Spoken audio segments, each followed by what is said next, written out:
Kaya dito tayo sa San Jose, Montalban, Rizal. Ito yung particularly na katabi or mismong portion ng tulay na kung saan ay binabantayan ng ating mga otoridad. Etong San Jose, nasa ano pa to, nasa mid-level. Yung pataas yung pabundok, eto pababa pa. Ngayon, Oo. yung mga nasa nandun, bahay na sila. Anong lugar din na doon? Sa ano? Possible na sa tingin nyo may mga residente? Sa tingin nyo gaano kadami? Hindi ko lang kumano. Siguro may mga around 50 houses. 50 houses. So pamilya kung 50 families, no? Sa experience nyo dito, pag tumataas to, gaano kataas yan? Umaabot talaga lumalagpas dito? Ano lang po dito nung Ondoy tsaka nung Ulysses. Ulysses. Talagang- Pero ito, sa tingin mo, yung ganyang itsura, Hindi ko pa kumano kasi presumably kung magtutuloy-tuloy pa yung rain, possible. Talaga tumaas pa. Okay, sige po. Residente po kayo ng anong barangay? San Jose talaga dito po. Yan po. Oo. Salamat po, ma'am.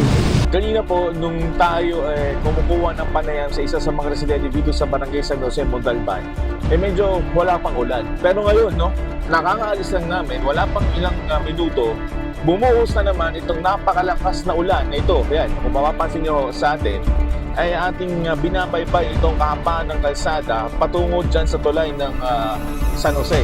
Kwento nga dito, may mga pagkakataong pa nga na hindi passable itong tulay na ito dahil nga sa nagiging pagtaas nga ng tubig galing dyan dito. Yan na mismo. Yung San Jose Bridge na to na tinatawag na Marikina River. So ngayon ay papunta kami sa evacuation center upang alamin yung sitwasyon ng ating mga evacuees doon. Nandito tayo ngayon sa San Jose Elementary School na kung saan meron 207 na mga pamilya ang inilikas na malapit sa Marikina River. Ayon sa ating mga nakapanayam, mabilisan ang naging pagtaas ng tubig at ito ay naging dahilan para sa kanila ay lumikas agad na sila ay walang dalang mga gamit ni anuman. Kaya ngayon ang kanilang pangunahing pangangailangan ngayon dito, tubig, pagkain, damit, at matutulugan. Dahil talagang inyong papansinin sa aking likuran, marami din dito mga bata talaga ang wala ring masuot, gawa nga ng basa ang kanilang mga naging damit nung sila ay lumikas. At bukod dito, kailangan din nila ng gamot dahil marami sa mga kababayan natin dito, lalo na sa mga senior citizen, ang nakakaranas ngayon ng punjay o pangangati sa kanilang katawan. Dahil bukod nga na sila ay walang nadala sa kanilang mga gamit, wala rin silang hygiene kit na mga gamit. Gawa nga na sila ay naging mabilisan at biglaan na naging pagtaas nitong tubig na galing sa Marikina River. So anong nangyari anong oras nagkaroon po na parang evacuation? Kaninang umaga, exact yun, alas 6, ano? Alas 6 po na umaga ngayong araw ng linggo. Kagabi meron na rin na. Kagabi meron na rin po, pero iilan-ilan pa lang. Tapos dumagsa kaninang umaga ng alas 6. So yung naging evacuation po nila, biglang taas po ng na to the point na hindi sila nakapagligpit ng kanilang gamit. Ano naman, Yung iba naman Gradual yun, naging gradually yung iba naman. kasi nagkano sila, malayo pa lang. nagkakot So, Pero ito yung mga dares, mga inabot talaga sila. Hindi nila alam na tataon talaga. so definitely, wala na silang babalikan doon. Ano po, ano pangalan nila? Elizabeth Hilario po. Bakit po kayo nandito sa, ba't sa katong kayo nagtutuloy? Nakahiga? Wala lang po kami kasi mapwestuhan. Meron naman po kami binibigyan ng pwesto doon, kaya lang po. Ang dilim, ang layo, sinanay, matanda na, mahirap na maglakad. Dito po, higaan ni nanay. Naku, Karton at saka ano. karton at kumot. Opo. Paano po pag umulan po? Di ba sakay rito? Hindi naman po kasi may mga anak na doon. Pero kahit na po, sa edad po ni nanay, dapat matigas po yan. Wala na po kami makitang panlatag eh. Oo. Wala Di po po ba, kami kasi taga sa po ba kayo sa Barangay San Jose? Sa Libis po kami. Reyes Libis po. Wala rin po kayo nadalang kahit Wala nung po umakit eh. po yung Wala po kasi biglaan po pasok ng tubig po eh. Ang taas Nung na eh. nakita nyo po yung pumapasok yung tubig, hanggang saan po? Nung kasi nasa pito kami, nagbabasta kami ng nanay ko, nasa tuhod pa lang. Sabi Tuhod ko, na? Tuhod na po agad yung oo, ano nyo? Biglang nasa ganito na nanay. Dibdib na? Wala na, naglayas sinara ko na lang yung pintuan namin. Tapos po, umalis na kayo? Opo. Kaya doon, mga gamit namin siguro naglulutangan na doon. Taga saan po kayo lugar, Nay? Ano Saba po? Sabaho. Dito na rin po kayo inabot ng ano? Bakit po? Ba't kayo, wala na rin tent? Naubos na ba? Wala na po.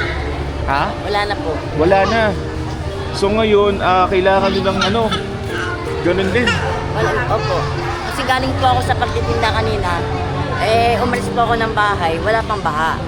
Ngayon, nung pauwi na ako, hindi na po ako nakakauwi ng bahay kasi mataas na yung tubig. Ito lang po suot ko. Ngayon po, ano pong pinaka-urgent na kailangan nyo ngayon? Pagkain po, Pagkain. umot, isang lamig. Ganito. Anak nyo po, Hindi po, kapitbahay po. kapitbahay nyo po. Oo, sige po. Sige Saka gamot na. po. Ano, sakit na nakalipong. Ano yung dito po? Sali po nga ho. Opo, namamaga na yung paa ko. Dahil po sa naging baha. Opo. Ito po. Oo, sige po. So, mas kailangan natin ng mga gamot po para sa sa naging pagkati sa baha, no? Wala ho ba kayong any hygiene kit to pag sabon? Wala rin po, no? Wala po. Wala po kahit ano mo. Sige po. Biglaan. Okay, no? So mga kababayan, hindi ko lamang may pakita ang kanilang mga mukha dahil ito yung mga minor de edad. So ngayon, hindi ko kayo pinapakita ko yung madalala, nakababa lang ito. Ngayon, kayo mga bata, ano yung mga pangunahing kailangan ngayon? Damit po, pagkain, mga higaan, mga bato. Kasi papapansin nyo nga, basa-basa nga yung tutulungan dito, no? Halos lahat, ano? Ngayon, wala kayo tutulungan pa.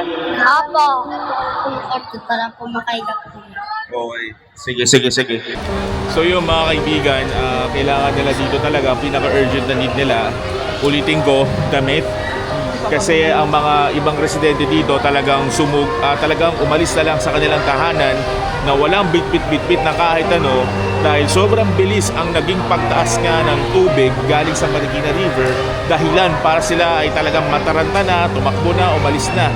Kanina nga sa nakausap ko kanina, meron nga kanina na parang mga minuto lang ang binilang, mula tuhod biglang naging dibdib na yung naging pagtaas, kaya naman naging dahilan na yun para sa kanila na talagang umalis na, lalong-lalo na kung ikaw may kasamang senior citizen, talagang ang magiging response mo dun talagang kumaripas ka na ng takbo sa ligtas na lugar.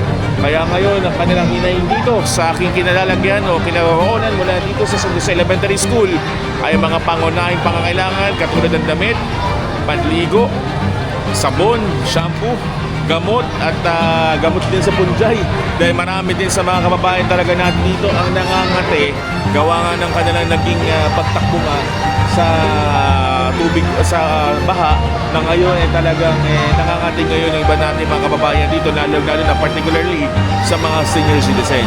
Kaya yung mga sino man po na po pwedeng makaayuda sa ating mga kababayan dito sa Montalban Rizal ay you are welcome to go here at makapagbigay po ng tulong lalo na sa mga esensyal na mga kailangan.